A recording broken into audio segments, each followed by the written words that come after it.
Hey guys, I'm Ashley and today we are going to make a custom rug here on Chip Builds. Rug tufting is super fun and super easy, and if you want to join in on the fun, then you can head over to tuftinggun.com and use my code CHIP15 to get 15% off on all the supplies and tools that you need for this project.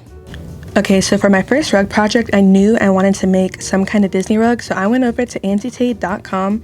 On her website has a ton of Disney SVG, so I just went up to the Disney section and I went down to princesses, and then I scrolled down the website a little bit until I found my favorite princess, which is Rapunzel, and I downloaded this SVG set. So once it's downloaded, you can just unzip it and then it will open up the SVG. I've already done this previously, and then I opened that SVG up in Adobe Illustrator. And as you can see, this SVG has a ton of awesome things, but all I really need right now is the little Corona sun shape. So I just copied that and I made a new document, and then that way I can paste that artwork into it just so that it was separate and I could see what I was doing. Next, I wanted this rug to be a circle, so I just clicked on the ellipse tool and then I drew a circle around this shape. So once our design was ready to go, then it was time to hook up my computer to the projector. Now I had a super old projector which constantly kept flickering on and off, and so I just was patient and did my best, and I didn't do the best job tracing it. I could have spent more time, and really I could have just freehanded it, but I was like, I had the projector, let's use it. And also I made this way too big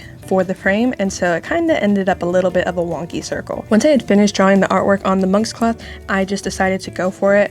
I threaded the tufting gun with 2 balls of yarn, and then I kind of just gave it a go.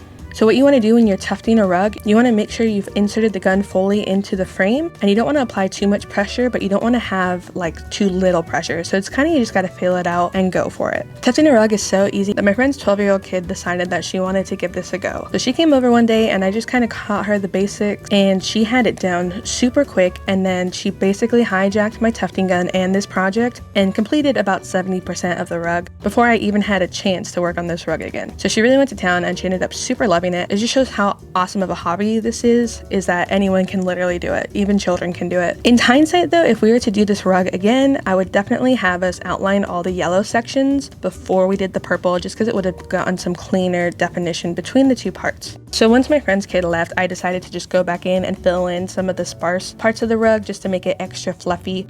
And once that was done, we used indoor carpet adhesive to glue the back of the yarn to the monk's cloth. That way it's not going to pull out when people walk on it, or if your dogs decide to chew on it a little bit. So once the glue dried and I pulled it off the frame, I just used some scissors to cut off the excess fabric. And really, because I made this too big, there wasn't too much extra fabric, which wasn't very good, and it made the finishing process a little harder. Ideally, you want about 2 inches around the whole design to really have a nice finish on the back. Okay, so for the back of this rug, I'm going to do a waterfall finish, and so all that's going to be is I'm just going to cut little slits in the rug, and then I'm going to glue them over the edge like that.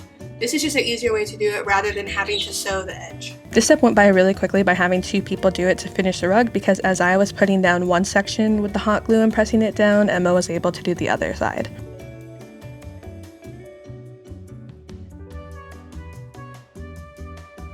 Alright, so now that we've glued down all the different edges, now it's time to put the felt backer. You don't have to put down a felt backer, but I just think it makes the rug look more professional, which is why I like to add it. So we just kind of stretched it out on the back and then used some scissors to do a rough cut. Ginger! Come here, baby. Come here. Gosh, dude, dog.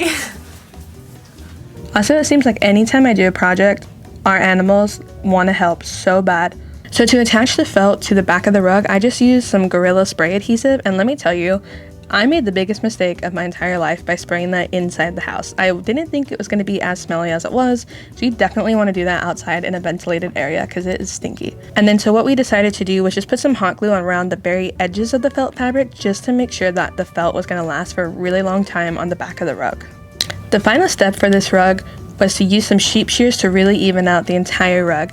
Let me tell you, this part is a little scary, and you gotta be careful because you can dig way too deep into it, like I did a couple times. Luckily, I didn't go too deep to where it started to expose the monk's cloth, but that is something you need to be aware of, and this tool is not a joke, so just be aware. So once this rug was done, of course, Lucy, our shipping intern, decided that this was her rug and that it was going to be hers forever. And because we made the Corona sun, of course, I had to get her a dog toy in the shape of a frying pan. Well guys, thank you so much for watching this video. I had so much fun learning how to tuft rugs, and don't forget to use my code to save 15% off over at tuftinggun.com. Use CHIP15.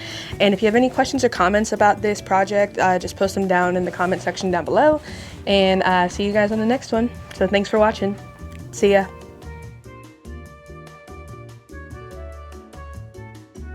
What was the hardest part about tufting a rug?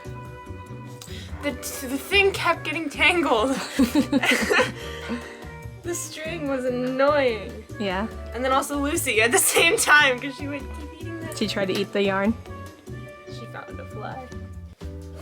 Don't. Why was the second rug easier to make for you? Because again, the string didn't get thing, and you kind of got the hang of it, so it was slightly easier. And then also, I feel like that one's slightly simpler. It is.